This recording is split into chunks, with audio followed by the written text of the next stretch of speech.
नमस्कार दोस्तों, मेरे channel markets and beyond with तीर्थंकर में आप सबका फिर से स्वागत है।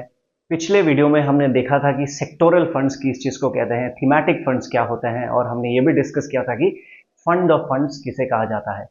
आज के वीडियो में हम डिस्कस करेंगे कुछ टर्म्स। जब आप कोई भी म्यूचुअल फंड के बारे में देख रहे हैं या फिर खरीदना चाहते हैं तो कौन सी वो चीज़ें हैं जिसके ऊपर आपको ध्यान देना चाहिए। सबसे पहले बात करेंगे एसेट अंडर मैनेजमेंट की, जिसका शॉर्ट फॉर्म है AUM। अब एक फंड का एसेट अंडर मैनेजमेंट क्या कहता है? एसेट अंडर मैनेजमेंट कहता है कि उस म्यूचुअल फंड का साइज कितना बड़ा है।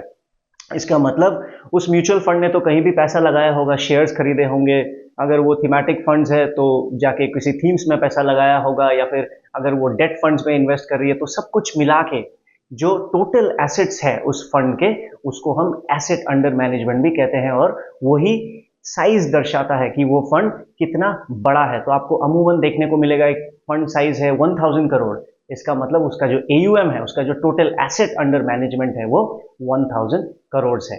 नेक्स्ट आते हैं हम NAV, which is the net asset value. अब नेट एसेट वैल्यू किसको कहते हैं, आइए जानने की कोशिश करते हैं। जब आप एक स्टॉक मार्केट से कोई भी एक स्टॉक खरीदते हैं, सपोज आप 10 शेयर खरीदते हैं रिलायंस इंडस्ट्रीज लिमिटेड का, तो आपको क्या मिला? 10 शेयर रिलायंस इंडस्ट्रीज लिमिटेड का मिला।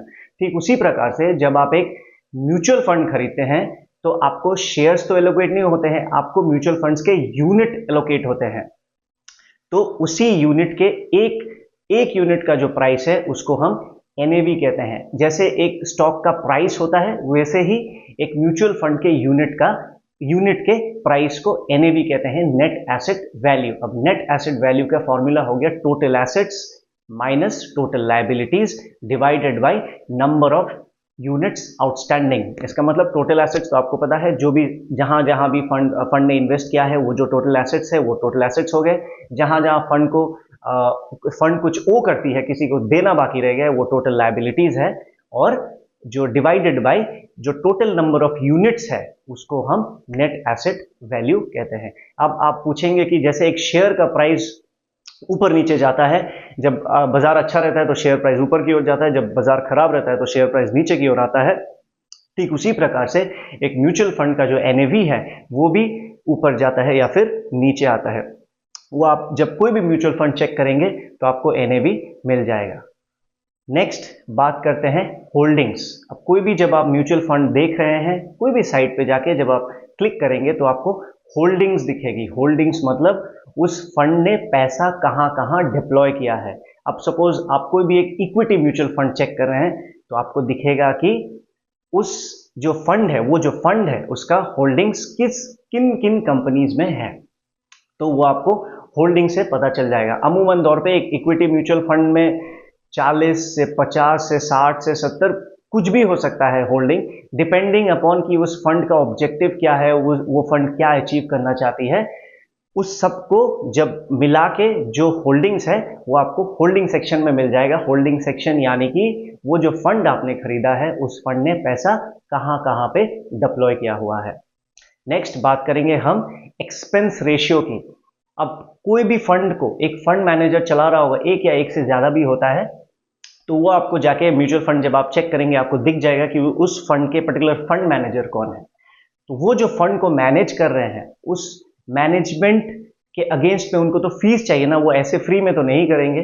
तो वो जो फीस है या फिर कोई भी एक्सपेंसेस है, लेट्स से सैलरी हो गया, जो फंड मैनेजर का जो सैलरी है, फीस है, या और भी बहुत तरीके के खर्चे होते हैं।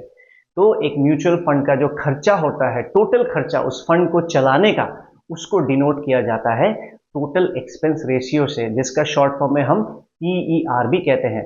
तो वो कैसे डिनोट किया जाता है, वो परसेंटेज में आपको दिखेगा कि टोटल एक्सपेंस रेशियो 1% दिखा रहा है, या फिर 0.75% दिखा रहा है, या फिर 1.25% दिखा रहा है। 1.25% या 0.75% ऑफ व्हाट?